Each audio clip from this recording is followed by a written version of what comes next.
گوجری زبان میں اپڈیٹ سنیے۔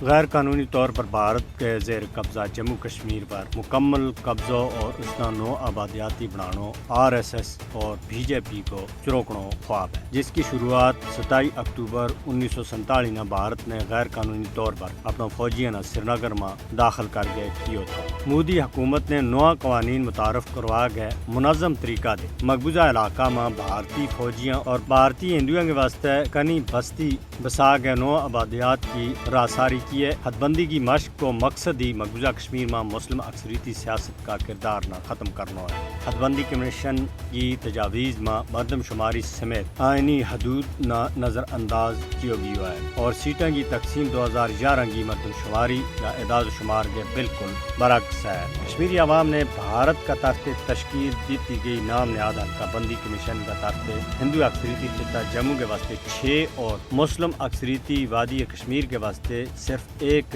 اسمبلی نشست کی سفارش نہ ٹھکرا دیتا ہے۔ مودی مقبوضہ کشمیر میں ہندوتوا کا خطرناک منصوبہ نہ اگے بداؤن کے واسطے حد بندی کمیشن کو استعمال کر رہی ہے۔ BJP حکومت مقبوضہ جموں کشمیر میں ہندو وزیر اعلیٰ آنا چاہ رہی ہے، جس کے واسطے تمام جمہوری اقدار کی خلاف ورزی کر رہی ہے۔ مقبوضہ جموں کشمیر میں ہندوتوا کا ناپاک ایجنڈا نہ زبردستی نافذ کیا جا رہی ہے۔ بھارت نے 5 اگست 2019 نہ آرٹیکل 370 نہ منسوخ کر کے مقبوضہ کشمیر نہ نو آبادیاتی بناؤن کی راہ کے بچ رکاوٹ نہ ہی ہٹا دیتا ہے اور ہوں وہ جموں کشمیر میں فلسطینی زمین کے اوپر اسرائیل کا قبضہ کا طرز پر نو آبادیاتی بستی بسا رہی ہے۔ بھارت اقوام متحدہ کی قراردادوں کی خلاف ورزی کرتا ہوا مقبوضہ علاقہ کا آبادیاتی تناسب نہ مٹا رہا ہے۔ اگرچہ بھارت نے ہمیشہ ہی مقبوضہ جموں کشمیر کے نال ایک کالونی کا طور کے اوپر سلوک کیا ہے، مگر بہادر کشمیری عوام بھارت کا ناپاک ارادہ کی راہ کے بچ سب سے بڑی رکاوٹ رہی ہے اور ہندوتوا نظریہ نہ شکست دیون کے واسطے